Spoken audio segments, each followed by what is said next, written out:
Hi, good day, and welcome to Daily Maverick's last live webinar for 2024.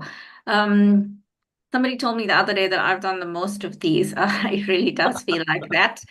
And today we're hosting Alan Knott-Craig, who a lot of you will know. He's a serial entrepreneur, very active in the fiber internet communication space, I'd like to say.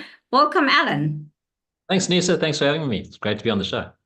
So the reason we're interviewing Alan today, besides the fact that he's a great guy and obviously a successful entrepreneur, Good is that thing.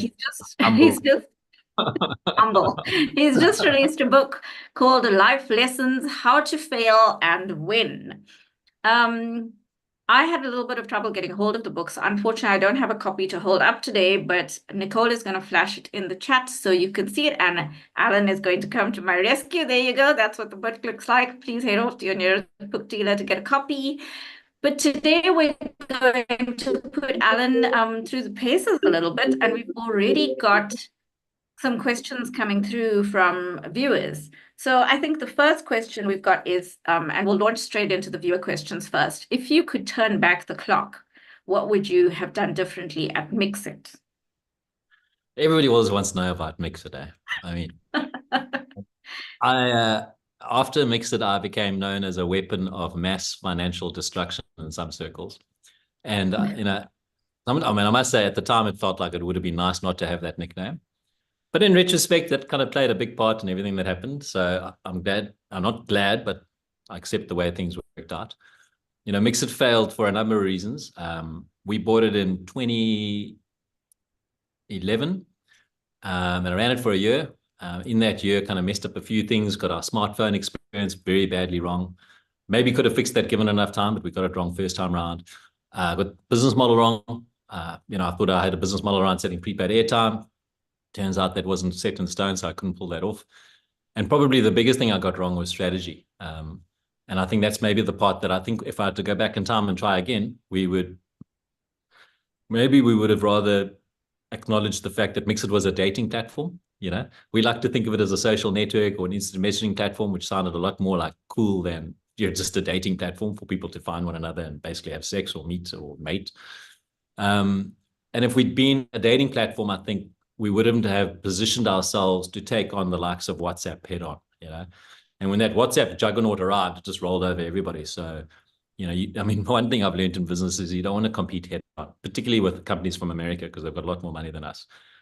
But that said, even if we had, say, been a dating platform, maybe Tinder would have come and smashed us because they had more money. I mean, American tech companies are a lot more well-capitalized and they've got a lot more skills. So maybe in retrospect, nothing could have changed. But I would have liked to have maybe tried positioning ourselves a bit more differently, which maybe would have required a little bit less ego.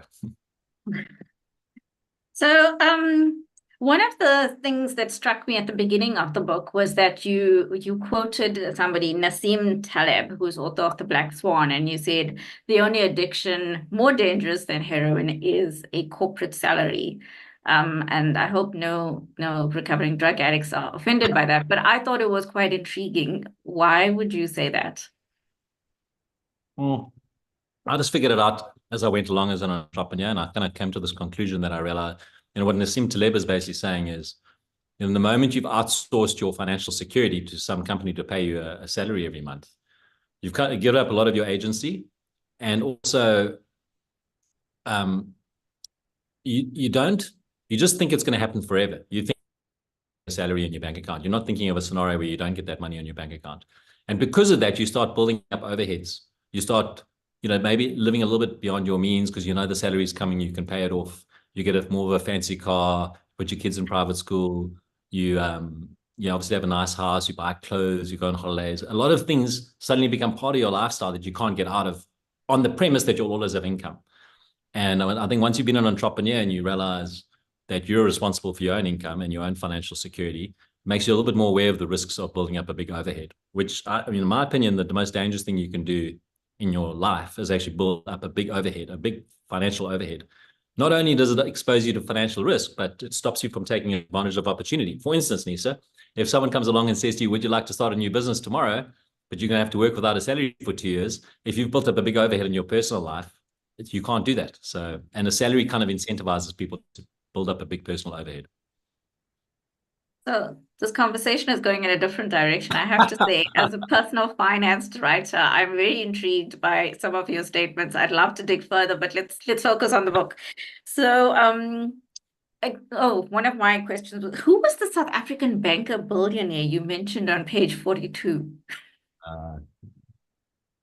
No, I mean, it's not really a secret, but I probably shouldn't. I mean, he's a great guy. You know, we had a bit of a fallout at the time. It wasn't great at the time. I mean, he wasn't happy with me. I wasn't wildly happy about how things were going. But I think in retrospect, I mean, I must be honest. If I'd been him, I would have treated me the same way. I was unconsciously incompetent. I had a little bit of ego. In the end, the only way the guys could fix the problem was push me out. I mean, to be honest, and they didn't push me out. As I say in the book, we reached a mutual agreement. They told me to fuck off, and I said okay. And yeah, but we talk to each other now. He's a very nice guy. He's a very honest guy. We just didn't look at the world in the same way. And in a business, you got to look at the world in the same way. So there's two of the traits I picked up that keep coming through the book. One is your commitment to honesty and your recommendation that that's always kind of the best way forward. And you illustrate several times how that literally saved your bacon.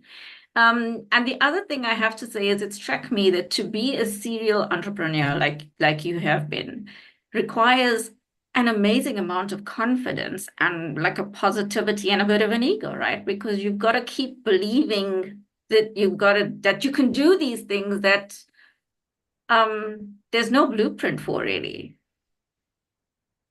Yeah, look, I mean, first on that first statement, I have come to the conclusion in my career that honesty is the best policy. I've many times in my life told fibs and lies and exaggerated things, and I've regretted it afterwards. And I mean, a lot of what I figured out was through a process of elimination. It wasn't knowing from the beginning what the right thing to do was. I mean, more and more, I just realized the absolute secret for everything is to stay in the light, stay out in the open, stay in the light, shine a light on everything, tell people the absolute honest truth, don't beat around the bush, be diplomatic. You know, there's a fine line between being rude and being disrespectful and telling the truth. So, and around, you know, being an entrepreneur, I mean, purpose is firstly, I couldn't get a job. The easiest way to be an entrepreneur is you can't get a job. So, you know, I couldn't get a job, so I became an entrepreneur. Second thing is purpose. You know, purpose is a really nice thing. You know, when you're having a tough day or tough year or whatever, and you're doing something that's not just about yourself, you're actually helping other people. You're trying to be, you know, helpful, making the world a better place around you. That's a very helpful thing for getting you motivated. And I genuinely think children are probably like the most important thing. Like once you've got kids and you've got that responsibility, not just to make sure they can, you know, put food on the table and send them to school, but, you know, to leave the world in a better place than what you found it for them. I think that's a real big motivation for me. I mean, my kids have saved me many times from going down the wrong path. Okay. And then Huko Kushle wants to know, what do you look for when you are trying to assess the possibility of success of a team of founders? Look, you do need a team. And I'm just, you know, I don't have a great track record in investing. I mean, I've done like 25 businesses. Vast majority of them failed without a trace. I've backed a lot of people. They haven't worked. But I do think that from what I've seen and what I read, you need a team, at least two people. They need to be complementary. So if one's a salesperson, one's a detail person, one's an ops person, one's a finance person, you know, there's got to be something complementary about them. Yes. I think ego is a massive red flag. You know, when you see out of control ego, you know, like people who are interested in status or what people think, it's a very big thing. I mean, I think the beginning of Daily Maverick, you know, the guys that built Daily Maverick was Stilly and Branko. I mean, I can't think of a better team for any business. And they're just perfectly complement one another, and they got along with one another. They shared the same values. When they come across conflict, which is the big thing in business, the easy thing in business is when times are good. The hard thing in business is speed bump and how do people behave. And when those guys hit speed bumps, they had each other's backs and they behaved. They could understand the way each one of them behaved, so they got through those things. So, you know, shared values is quite important. It's very difficult from people from very different cultural backgrounds to work things through in a tough situation. Yeah, I think that's an excellent example. I often think of Branko as our dreamer, and he made all things possible, and Stilly as the strategist helped him make those things come to life. So yes, definitely So, the few. I actually went, I just want to embarrass Stilly whilst I'm on this call. I went to university with Stilly. Met him in my first year at university in 1996. I mean, I carried him through varsity. You must actually ask him how much academic help I gave him. If it wasn't for me, he probably wouldn't have made it. But he was the top tax student and accounting student in our honors year. He's a very smart guy. He was extremely hardworking. One of those people from the outside, it looks like it's all casual, but he's extremely diligent. And to have married that attention to detail and intelligence and hard work ethic with Branko's passion and vision, I mean, that was the magic. Absolutely.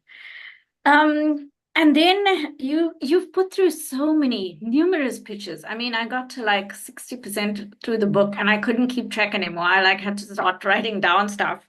But and then not everything was successful. I mean, it's not like you magically happened to start all these companies up. There was a lot of knocking on doors, a lot of fundraising that you had to do, big numbers you were talking about. What's your advice for entrepreneurs who are setting out when it comes to dealing with rejection? Get used to it. Look, a lot of this stuff is it's just a muscle. Everything's a muscle. Your fear of overcoming a fear of rejection is a muscle. So the way you learn to deal with rejection is you get rejected. You don't do it by reading books or meditating or praying or anything. It's ask somebody for something and somebody says no. And the more you do that, you get people saying no, and the more comfortable you get asking people for stuff. You also get better at understanding what people want to hear and how you're selling. I mean, some of the dangers, one of the very dangerous things you can do when you're raising capital is you start intuiting what the other person wants to hear. It's happened to me before. And then you tell the person what they want to hear, even if it's not exactly what you are doing or who you are, for instance. If you hear, you can see this person likes people that are a bit of a ass kissers, like a bit of a sucker. And you realize that, and okay, well, if I just kiss his ass a little bit, then he's going to love me, he's going to give me some money. That's a dangerous thing, because if you're not naturally a sucker, it's going to come out eventually, and then he's not going to like you because he likes that type of person, and then you're going to have a fight. And the other thing is, when you're very desperate, you've got to be very careful. I was very desperate to raise capital for the Tshwane Free Wi-Fi project. And I actually went to my old man. I said, Dad, I don't know where to get money. I need like 20 million bucks. No one wants to. I've got this reputation, weapon of mass financial destruction. What am I going to do? And he said, oh, easy. Just go to the Guptas. I'm like, I don't think that's a good idea, Dad. He's like, no, they've got lots of money. They don't have any friends. You go talk to them. I'm like, okay, but I was quite desperate. I was really desperate. And this was before state capture and all of that. We kind of knew they were a bit dodgy, but nobody knew how bad it was. And I actually had a meeting. I had a meeting with that little Gupta lined up, and I was going to go meet him. And I was going to ask him for 20 million rand. And if he'd given it to me, he would have given it to me. And then that would have been the end of my life. I mean, I would have been on some organogram floating around South Africa as part of state capture. And luckily, I missed that meeting, which is a story in it itself. But that's like a classic example. Like if you're a little bit too desperate in these situations, you go down the wrong path. Yes. Yeah, I did read that part, and I thought, wow, if there's ever a case of divine providence, I think that was it for you. Truly. And I told my dad, it serves you right. So, all these startups and these companies that you've been involved in, I mean, there's HeroTel, FiberTime, Mxit, Project Sizwe.com. What would you, and that's not even half of it, I think, but which one would you say you are most proud of and why? Kind of like asking you to pick your favorite child, right? Yeah, that's a difficult thing. Yes. But look, I'm proud of it. Look, okay, which was the one that required the most courage? Maybe that's the right question. The one that required the most courage was Project Sizwe. After I left, after I got kicked out of Mxit, and I had to start again, and my ego I had to sell my house. We had to rent a cottage on a farm. I had to drive my sister-in-law's old car for a while. I mean, I walked around Stellenbosch. It's a small little town. People like talking. It was huge. Like I even considered going back into corporate, like getting a real job. I had wife and kids who had put bread on the table, but it took a lot of courage to kind of get back on my feet. Project Sizwe was that thing that got me going again. And yeah, it's probably the thing I'm most proud of, even though it's not a business, it's a non-profit. And it had this exactly. It was like a mission. Let's get everyone on the internet. It's not a fair country. You can't live in a country like South Africa with so much inequality and people like me living in a leafy suburb And my kids have already got books and lacquer schools and stuff, and they've got unlimited internet, and the kids down the road in the township don't have the lacquer school. They don't have books all over the house. And the fact they spend more money on internet than anyone else, so they actually don't have internet access. That's just not right. So Project Isizwe was a non-profit, but it had a great mission and helped me get back in the game, you know. Absolutely. And then I'm sure there's a lot of people watching who are hoping to pick up tips from you. So a lot of my questions are geared around that kind of aspect. What do you think would be a prime growth entrepreneurship ground or zone in South Africa over the next 3 years? Like, what do you see as fertile for growth? Yeah, look, let me just start by saying what you shouldn't do. You shouldn't do. So entrepreneurship is about, in my opinion, I mean, probably wrong because I haven't actually done that a lot of my businesses have failed, but in my opinion, it's about solving problems. Okay, so what you solve a problem and then somebody pays you to solve that problem. So somehow you monetize the solution. And if I was, to start another business, I wouldn't ever tackle a problem that exists in America. Problems that exist in America are being tackled by people who live in America, and they've got more money, more connections, more everything than us in South Africa. It's not our fault. It's not their fault. It's just a fact of life. And so when you're trying to solve a problem that exists in America, you're going to ultimately compete with somebody from America, and they're going to smash it. Just in my opinion. I mean, unless you're like a tire shop or something, but if you're trying to build something on the internet, for instance. So start there. Second thing is, I think the single biggest problem facing South Africa right now, single biggest problem, is crime. I mean, we operating in the townships every single day, and I feel unsafe in my community. I mean, I don't feel unsafe, but we're all worried about break-ins and all of those hijackings and kidnappings and all these funny things that are happening for wealthy people. It's much worse if you're living in a township. If you're living in Alex or Kraaifontein or Tembisa or one of these places, I mean, your life, it's not a safe life. It's a very uncertain life. A lot of mugging, a lot of opportunistic crime, a lot of gangs, a lot of drugs, there's no police. It's hectic. And I think people that are trying to solve for problems like that don't exist in America, because America doesn't have that, crime problem. If you can solve a problem for that, I think you can make a lot of money, and you're going to make a hell of a difference. And you're not going to have any competition. Okay, so Thabo Moshlala says, to what extent would you say your background, one of the elephants in the room, being a son of one of the pioneers of the mobile giants, to what extent did that play a role in enabling you to soldier on in the face of the obstacles you faced? Look, I say it in the book. There's just no ways I'd be out today if it wasn't for my parents. I mean, that's such a trite statement. You wouldn't be out today if it wasn't for my parents.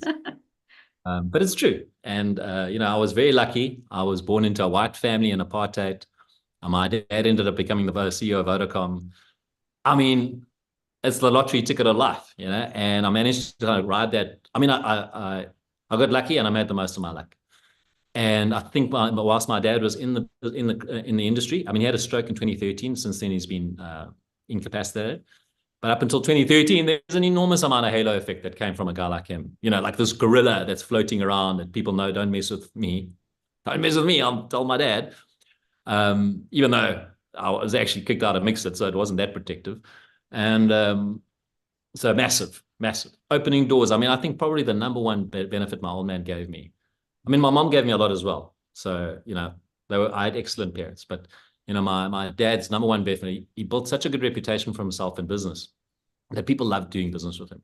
And because I've got the same name, they thought, yes. Oh, he must be like that. Like, I shamelessly used that. I mean, like, it's Alan Knott-Craig. Can I see you? Like, yeah, sure. And I arrive at like, you're not Alan Knott-Craig. What? Okay. I'm the other one. I'm like, yeah, bad news, but good news. I've got a once in a lifetime opportunity.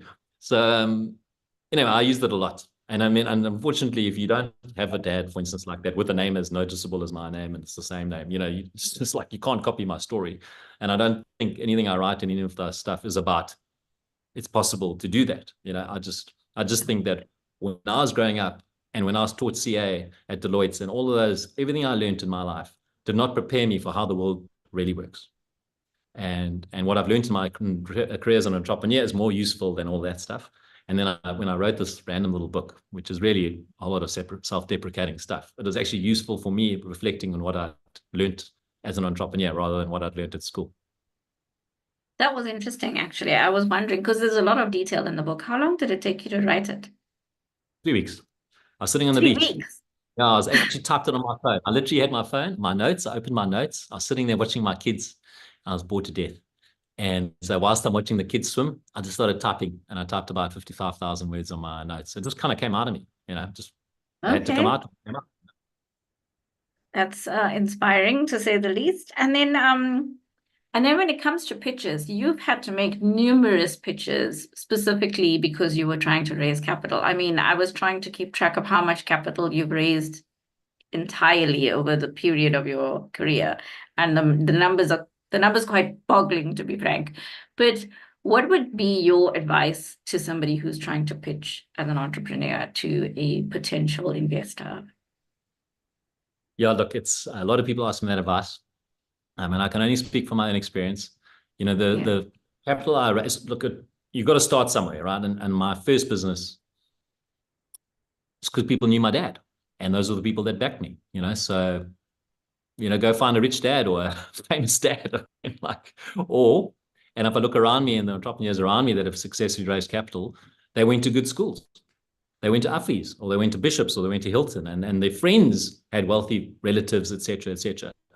And then I think, well, I know people that worked at Coronation or Alan Gray, reputable companies where executives have got a lot of money and they built a reputation for themselves.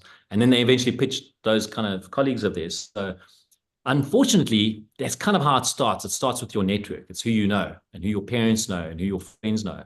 And in the absence of having grown up in an environment where you do know people with access to capital, you've got to insert yourself in the economy in some way and get to know those people. That's how you start. And then once you're in, then there's a whole lot of tricks. I mean, I can write a book all just about how do you raise capital. I mean, there's psychological tricks, there's formal tricks. But largely it's about finding a good partner, like a financial partner, someone who can back you up around the substance of everything. And then, most founders are like really passionate salespeople. So, a guy like me, I'm freed up to sell the dream. And then when somebody, before they give me money, they can look behind me and they see behind me there's like a very conservative, nerdy kind of accountant that's going to keep me, grounded. But I also think one of the things that struck me was, and I mean, you do say honesty is the best policy, and that's great. But you also, I don't think you allow yourself to get overwhelmed by the big picture. It almost looks like you break it down to a one step at a time, and like, okay, this is how much money I need. I need 100 million rand, and then I'll worry about the rest later. Is that kind of your approach? Yeah, that's a very, I'm actually not even sure if I wrote that in the book, but that's a very good point. I mean, that's a very well intuitive. There's a guy called Milan Jubei. He's one of the most talented entrepreneurs I ever met. He worked with me at Mxit. And he once told me that for him, the best analogy for entrepreneurship is you look at a mountain. Okay, you want to go for that mountain, a nice little mountain over there. And then you look down at the next step. And you go out of your way to ignore all the other steps between you and the mountain, except for the next step. You put blinkers on, you look down. You take that step, you look up, you make sure the mountain's still ahead of you, then you look down. Because the dangerous part, which most rational people, which is why most rational people don't become entrepreneurs, intelligent, rational people, they think about all the steps between them and the mountain. And if you think about it, you just stop, because like it's impossible. There's crocodiles, it's impossible. There's weather. There's so many things that can go wrong. It's impossible. The odds of day freaks you out, if you're a little bit dumber like me and you're not thinking too much about all the consequences of all your actions, all you got to do is think about the next step. And I find it as a most amazing strategy for getting to where you want to get. It almost works for everything in life. So the next step, look up, see where you want to go again. Are you still on track? Then take the next step. And it takes all that, like pathways open up that you never would have anticipated and you could not have planned for, which makes it possible to get to the mountain. But if you hadn't taken that next step, you never would have found that path. So Mtokozi, I think, wants to know, after leaving Project Asizwe, have you been keeping track of his progress? And they are currently working for HeroTel and used to work for Project Asizwe. Yeah, Project Asizwe, I love. There's a lady who runs it now, Shireen Powell. I mean, I love her. I mean, platonically. She's a wonderful friend of mine. She's extremely passionate. She's pivoted the NGO from kind of trying to help municipalities to, helping corporates sponsor school connectivity in rural areas. I mean, she's amazing, and I'll always go out of my way to help them in any way I can. But not involved in any more, obviously, any kind of full-time or part-time role. Yeah, Heritel was used to be quite involved. I mean, I used to own, I was the founder of Heritel. We sold that about 2.5 years ago. I'm not a big fan of some of the stuff they do, but it is a great organization. And we had, I think when I left, we had about 2,000 employees. So a lot of great people, great organization. We definitely could have done some big stuff in the side there.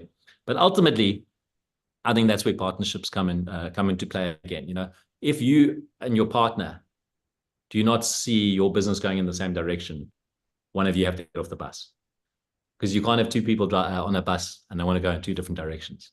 And what happened at Heritel is I wanted to go into the townships and they didn't want to go into the townships. I sadly lost my battle to take Heritel in the townships. So I ended up selling Heritel and started a new business to go into the townships. Okay. And then a question from me. At a certain point in the book, you talk about where you were at a company and there was a CEO named Kwesi who who basically said he had lost faith in you and there was a no trust situation. And then you say then followed a year of this very awkward process where he kept trying to push you out. And I think that actually is more common in the corporate cutthroat world than we'd like to believe. So what lessons did you learn there for people who are in that situation where now you're working with somebody and the trust has failed, but you've got to keep working with them, you know? How do you deal with that? So it's probably the only negative story in the book. I mean, I've tried to focus on the positive stuff about business, and that's why I used pseudonyms, you know, and I don't want to make anybody look bad, and I don't want to, it's more about stuff that I don't know. You know, even with all the stuff I knew in my life, my dad's career and everything, I didn't know about any of that stuff. So when I went through the hero journey, I wasn't prepared for that. And so you want to share it so people can see for themselves, as you say, what's happening in the boardroom that people can't see. Yeah. I think I don't even know where to start with that whole thing. I mean, we shouldn't have got married. Let's just start by, he shouldn't have been my partner. But at the time, it wasn't a queue of people lining up to be my partner. I was known as a weapon of mass financial destruction. And the other side of it is I could not have built that business without him. So he deserves an enormous amount of credit for having helped us build that business. But in the end, because we had different agendas, and we kind of papered over those differences to the beginning. And I'd also papered over it. I mean, you know, you know what the other person wants to hear, so you say it. Yes. You know, it just delayed the inevitable. And I don't think it was a mistake what we did there. I think everything worked out exactly the way it was meant to, and it was a great success for investors. We had a lot of employees. All the businesses we bought did really, really well. We've connected hundreds of thousands of people to the internet subsequently because we had scale. So altogether, great success story. Still is a great success story. But I had to change my email address. So I think that's not success. I think success is the same email address your whole life. And I hope my fiber time email address doesn't change. Okay. Yeah. No, but I think what I meant more was the emotional or the psychological way that you prepared to deal with that, because it can be quite disheartening if you're constantly coming up across this pushback, I want to say, from somebody who's actually within your team. And I mean, we've got enough monsters out there in the corporate world to fight without having to fight battles within our own team. So do you meditate? Is there some kind of philosophy you subscribe to? Do you, I don't know, do self-affirmations in front of the mirror in the morning? What's your secret? It's a very good question. Look, firstly, it was a betrayal. I felt extremely betrayed. And it wasn't the first time I'd been betrayed in a business. I mean, I also felt betrayed at Mxit, you know, and it hurt a lot. And you can become a little bit paranoid, and that's a very dangerous thing to become in business. So I do meditate a little bit. I try. It's not like, doesn't resonate with me, but I do try. I find reading books. I wake up really early every morning and I read spiritual books. And I try to exercise a lot. I spend a lot of time with my wife. I maintain a very good relationship with my wife over a glass of wine almost every evening. So that's quite useful. And I think kids are great as well. I mean, honestly, I think, you know, when you're going through a tough patch and you feeling the world's out to get you, it's great to have kids around because they're not out to get you. They love you unconditionally. So, you know, a combination of all those factors around me. But it is very hard. I'm not going to lie. I mean, that little period of my life, I had a lot of sleepless nights, literally sleepless nights. And after a while, it kind of gets you down. So you don't want that stuff to drag on too long. You want to kind of nip it in the bud as quickly as you can, which basically means coming down to telling the truth and confronting something that's an obvious truth, but is uncomfortable. Yeah, they're having the difficult, awkward conversations, as painful as they might be. And then the other question I had was your Kayamandi fiber project. Can you give us more detail about how that worked and where is it now? Yeah, so Kai Money's pumping. We started about 2.5 years ago. We go into a time, the whole idea was it's not, there's no fiber in townships, no fiber internet for township homes, but it's not because there's no market, it's because the business model for leafy suburbs is not appropriate for townships. I mean, that sounds like a pretty obvious thing to say, but nobody believes that. Nobody believed that. And then we said, well, if you go into a community like a township, there's a couple of things you got to do. And first, you've got to make the router free. So you've got to do an install for free. Secondly, you've got to sell vouchers, R5 a day. You've got to make it really cheap. So, our internet is R5 a day, works out to 150 Rand a month for 100 megs per second, uncapped home fiber. It's very cheap, cheaper than any other fiber in the country. But you also got to make it viable in bite-sized chunks because everyone knows you're going to sell more cigarettes one by one than if you sell a whole box. So we sell 5 Rand vouchers for 24 hours. And obviously another reason townships were not exactly being targeted is the difficult environments to work within. There's effectively no police. There's construction mafias, there's protection rackets, there's the perceived risks around vandalism, all that stuff. So we had to overcome all those little hurdles. It's taken us, we've been going for just over 2.5 years now. And up until about 6 months ago, we were kind of like not really going anywhere. We were like saying everything's going well, but behind the scenes still trying to figure out how it works. But I think we cracked the code about 6 months ago. Alex now in Joburg, we're in Bloemfontein, went live yesterday. I think today Grahamstown goes live. We're in PE, we're in Cape Town. We're like a national business now, and it's pumping. I mean, we're growing. It's like a rocket. And I've been on 1 or 2 rockets, and it's a great feeling when you take off. And more than that, I mean, there's obviously a lot of financial reasons for doing this, but we are making a hell of a difference in people's lives. I mean, our customers, when I walk into a township with a Fiber Time shirt on, I mean, I get mobbed. The customers love us. We're selling an honest product. Everyone loves the product. No one's like, it's not like there's no catch, there's no trick, and it changes people's lives. And somebody like there's a lady in Kayamandi, Andiswa. She got Fiber Time in her home. She could start working from home instead of having to go to a call center job in Belleville. She's saving 4 hours a day in commuting. She's saving about $900 a month in taxi fare. She's most importantly, she's spending the day with the kids now. Up until then, every day, Monday to Friday, she's away from home. She doesn't know what her kids are up to. Now she's at home. She can see what's happening with the kids. She's actually happy the kids aren't going outside because they're on the internet the whole time. So it's very nice to be part of something that's making a positive impact.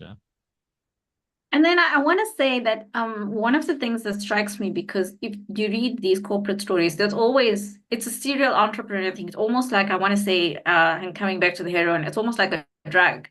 Like the rush of a new relationship every time. Is that about right? Is that what it feels like for you? I don't like to think.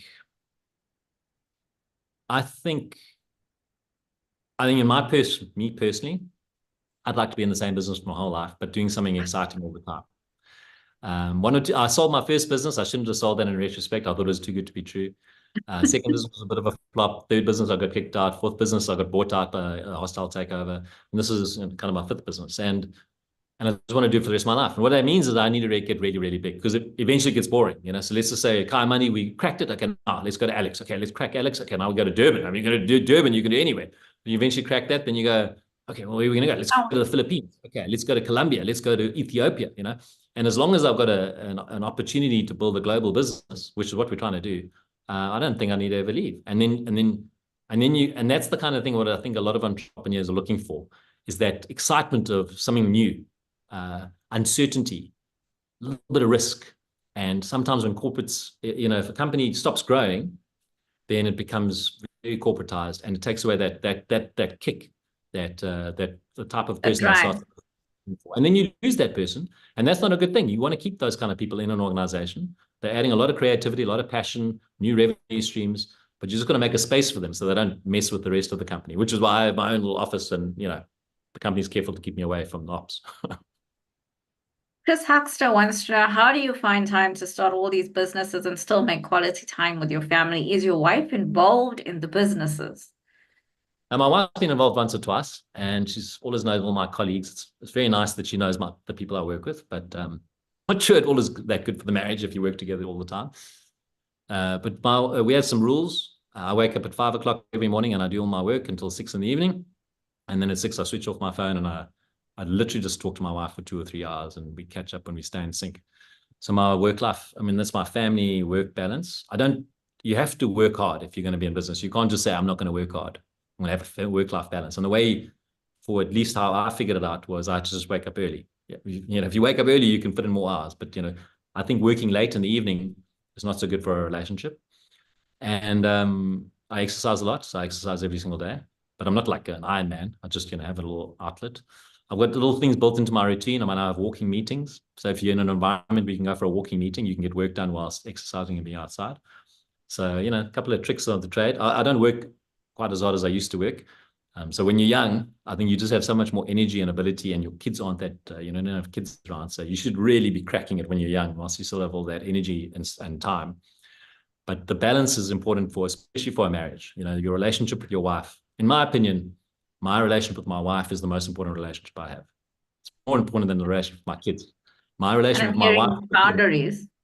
Yeah. And the way to have a good relationship with my wife is to have very set boundaries around looking at my phone effectively. Like, don't look at my phone after 6 in the evening, and create an environment where we can be comfortable talking to one another.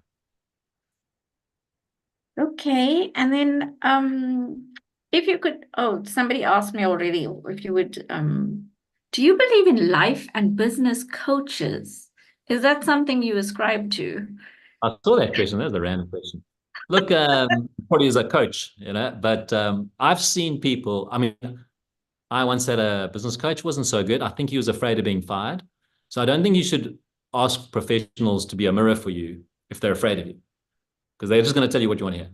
Right. But I've got a very good friend at 91 who has got a life business coach or something, and he says this changed his life. And it has changed his life. I've seen a complete transformation in his life. So by all means, everyone should be having coaches and mentors and all of that stuff. It's just, I think you just got to find people that aren't afraid of you or competing with you. So if you can find those people, you should hold on to them like gold. I mean, I've had a couple of mentors in my life. Oh my goodness, I'm so grateful that those people crossed my path, and they've helped me in so many ways, on top of my old man, obviously, and my mom. But if you can afford a coach, get a coach. Just make sure they're not afraid of you. That brings us to Dawn's question. She says, besides your old man, who are your mentors? Brunt Pretorius, the guy from McCarthy Motors. He's definitely a mentor. He took a liking to me. He gave me some great advice. After my Mxit debacle, when I was low on confidence, he said to me, don't lose your cheesiness. He said, he could check I was a bit dented. And he said, just keep being cheesy. It's it's part of what you are. There's a guy called Doug Smolin, who's taking a bit of a shine to me. He's an entrepreneur, got a business called Smolin Group. Fantastic human being. Jane Raffaelli, she was from Associated Magazines. Wonderful, wonderful. She gave me some wisdom and great lines along the way. Yeah, and I know there's an Irish billionaire, a guy called Dennis O'Brien. I met him after Mxit as well. He gave me some great advice. I'll never forget. He said, I told him my whole sob story about Mxit, and he looked at me and he said, you need to harden the fuck up. I'm like, what do you mean? He's like, business is rough and tumble. And I just always remembered that since then. And then we got to know each other and stuff, but it's very true. Like, it's just how it is. Like, it's going to be a bit unfair, and things aren't going to go your way, and people are going to bully you. And it's like, just toughen up.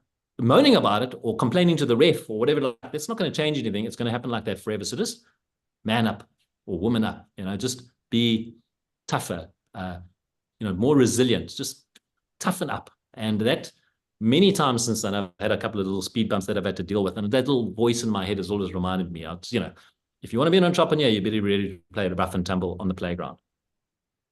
Absolutely. Thick skin in business, I think, is a prerequisite. Janet Harmon. And also just knowing that there's going to be dirty tricks out there. And I think the hardest part is not doing the dirty tricks in response. Yes, not sinking to the same level. Do that. That's the danger. So Janet Herman says, and your book is literally Life Lessons, How to Fail and Win, right? So, and it's fascinating to read, but Janet says, what is the hardest part of turning those fails into wins? And what advice do you have for that? Look, it's a muscle. Back to a muscle. Getting up off the floor is hard. And the more times you get off the floor, the easier it gets. As simple as that. Because I think what we're all afraid of, and I know for myself, I was always afraid of what people think. And that's what knocked me the most with Mxit, is it is such a public fail. I just thought, like, people think I'm a loser, and I must be a loser because people think I'm a loser. Well, firstly, most people didn't even notice. Secondly, most people didn't actually think I was a loser. And I had to go through that entire movie for myself to realize those realities and then not be afraid of what people think, which made it easier to get off the ground the next time, the next time, the next time. So overcoming this fear of what people think is very important. And the sooner you can do that in life, I mean, the sooner you can be who you truly are all the time, every day, without fear of people sniggering or anything like that, I think the sooner you're going to find it easy to kind of take risky decisions and, find happiness. I mean, that sounds cheesy, but that genuinely is what I think. And the kind of school I went to, my high school, they didn't teach us that. My high school taught us that if you looked a little bit different from everyone else, your life is going to be a misery the rest of your life. And I think maybe a lot of people are growing up in that environment where, in fact, the right advice is you've got to be yourself as quickly as you can in your life. So James says he loves how you think big, but you're also very grounded, and the boundaries that you talk about are great and healthy.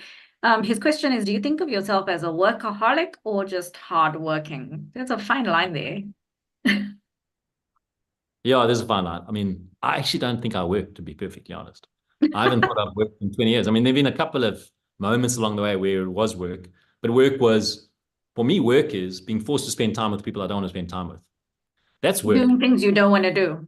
Yeah, doing stuff I don't want to do, which is basically just spending time with people I don't want to spend time with. I mean, because there's nothing I don't want to do. I'll just do whatever I have to do. But I don't want to sit in a room with an asshole, and like a dull person or a talker, whatever. So I think that's work. And for the most part, I've managed for 20 years not to ever have to compromise around the types of people I spend my time with. And when you're doing that, the problem with that is it's so much fun that you have to have boundaries. It's not like I'm saying to myself, I'm tired, I want to go home now. I'm like never tired and I never want to go home. So at least you've got these like rules that say, I'm with my family on a Sunday, I go home at 6, I'm with my wife, uninterrupted time. You actually don't stop because it's not work. It's fun. Interesting. Mtokozisi says, you're an inspiration and your contribution towards the community is amazing. Are you currently mentoring anyone at the moment? Yeah, I mentor a couple of people. Thanks. Firstly, thanks for the compliment. I like compliments. Nisa, you're welcome to compliment me as well. But I do mentor a few people. There's some youngsters around here. And a lot of people do reach out to me for mentorship, but I'm not a very good mentor. Mentors are supposed to. Why would you say that? I'm told mentors are supposed to ask you questions and not give you answers. Fuck that. I'm like, listen, dude, I don't have time to talk about this stuff. If you're not going to do this, you're just wasting my time. And if I were you, I would do this, which most of the time is just do something, like don't like talk about doing something, just go and do something because you're going to learn out of that experience. But if a subtle question is, would you be my mentor? Then the answer is probably not, because my time, I've got a lot of, I'm quite careful about my time. But that said, if you can figure out how to get hold of my cell phone number, I'm always open to a WhatsApp conversation and happy to chat anytime over WhatsApp. So. And Nicole from Daily Maverick is at the back. She says she's loving this discussion. I think even our viewers are very much enjoying your candid, frank demeanor and the lack of boundaries in the conversation. So that's a lot of fun. So I think one of the other things is, I had a question. So you've spoken about how important your wife is in your life as a partner and as a grounding influence, and about the importance of boundaries when it comes to, because you enjoy what you do so much. What would your advice be to partners of entrepreneurs in terms of the role they play as that support network? Yeah. Well, I would like it if my wife would like compliment me every now and again, or say I'm a nice person.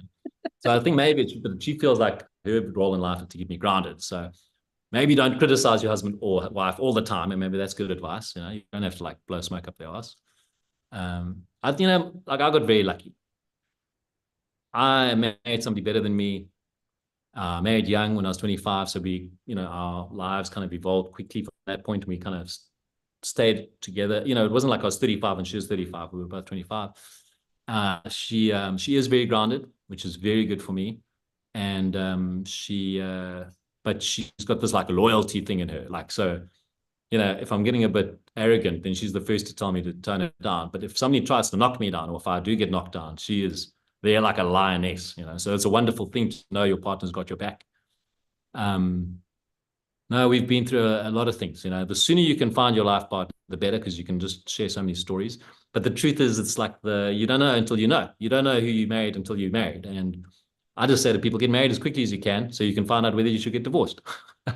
Because if you make a mistake, quickly get divorced and try again. Don't stick it out with the wrong person. You're not going to go anywhere in life with the wrong person. But if you do find the right person, if you're lucky enough to find the right person, then that person's going to help you. I mean, my wife, she earned a salary for the first 2 years when I started my first business. She was a CA. She paid the bills for 2 years. She was a financial support.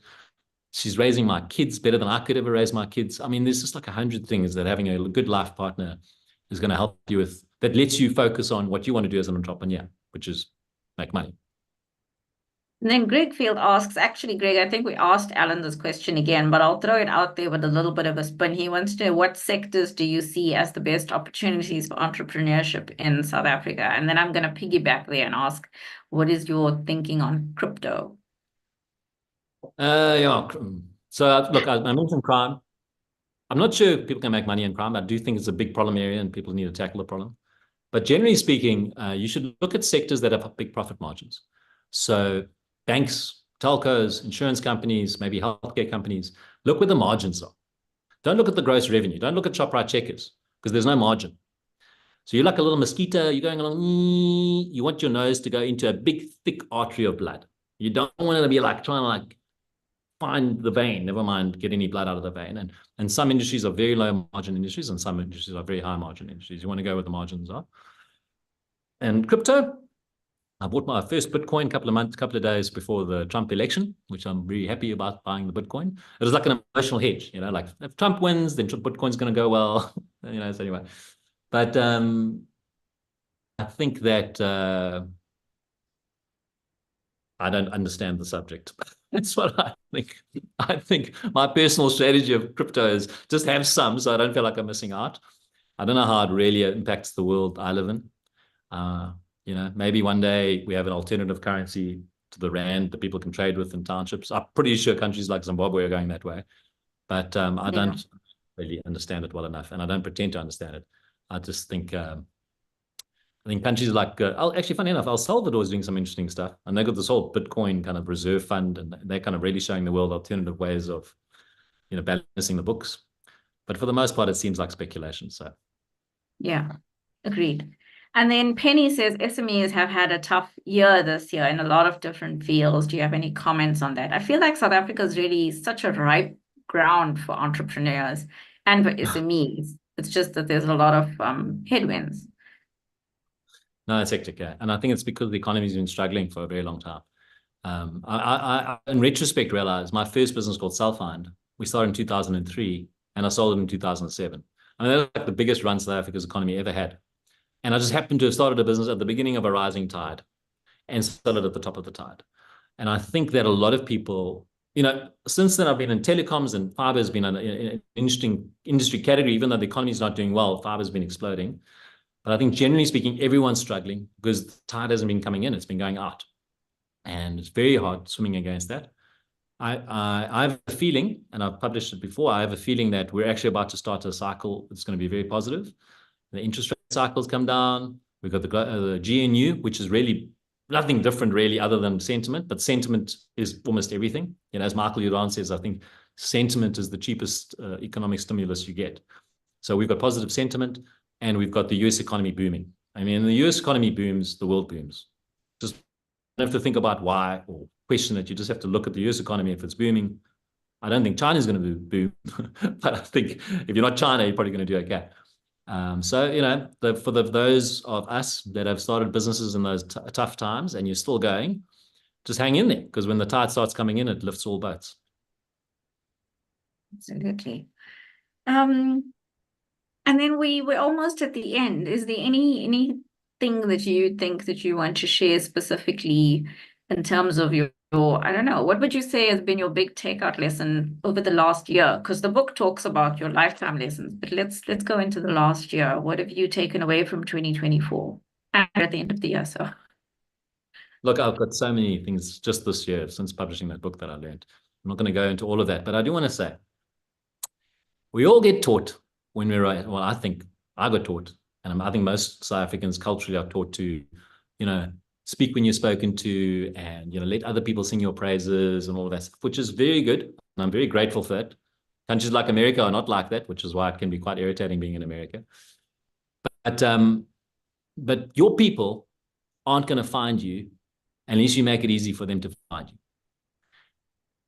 And you cannot get to the end without your people. So no one gets to the end alone. If they do, it's a very unhappy ending. You get to the end with people helping you, people supporting you. And the way to find them is to make it easy for them to find you. And that's why I do these random things like this webinar, My wife cringes when she hears about things like this, And I publish a book and I've got a LinkedIn profile and I do all this random stuff. And I try to keep it as business focused. I don't try to let it go into my personal life. But what I'm trying to do is I'm trying to say, hey, this is what I'm doing. This is me. Hey, me. I've got a peacock shirt. Look at me. Do you like peacocks? Hey, come over here. And that's how hopefully out of the 220 or however many people are watching this thing, maybe one person out of those people goes, oh, I like that. Okay, that resonates with me. And I'd like to help that guy. And if I can just find a couple of people along the way to help me, maybe my odds of getting to the other side are better. And I just want to say to everyone, that's actually what we all got to be doing. You just got to park this fear of what people think, this fear that people are going to laugh at you or snigger or speak behind their hands, and just tell people what you're trying to do, how you're trying to get there. And so that people that can help you can find you and help you get there. So be loud and proud. Loud and proud. Chris says he's very intrigued by your comment about China. He wants to know why you think that China is possibly not going to grow. Not sure I'm allowed to give like personal opinions on the markets and things like that. No, I'm just saying, what I can read in the newspapers, America is going to carry on drilling China with sanctions. And if you're going to give me two bets to make, I'm going to choose America every time. I've been to America. I've been to China. I promise you, you don't want to live in China. I know America's not great, but you don't want to live in China. And America's, there's a lot of noise out of America, but at least you know what's going on for the most part. You don't know what's happening in China. So again, you come back to truth.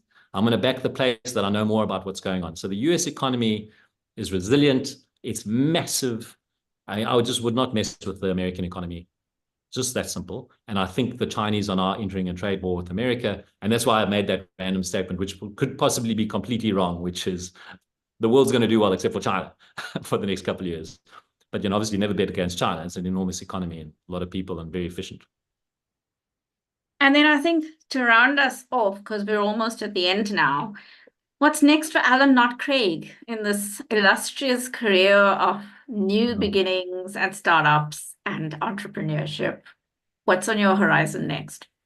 Look, we're not out of the woods. Fiber time. I mean, we snuck through the gap this year. It's been a tough year, but we managed to come out. I think we're doing good now.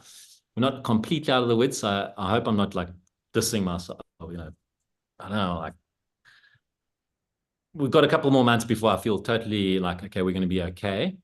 And then we're going to start expanding internationally, I hope, There are a lot of countries in the world that are like South Africa. There are more countries in the world like South Africa than there are like the EU or USA. So we already had interest from Ethiopia, Philippines, Pakistan, Bangladesh, Colombia, Mexico. There are a lot of interesting countries in the world with cities that have slums, and those slums don't have fiber to the home.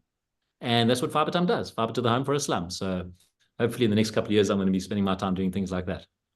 So James says this is seriously the best webinar he's ever tuned into. I think that's all you, because I'm hoping he's tuned into mine before. So. Although you are the one who's done more webinars ever, so that's probably not a nice thing to say.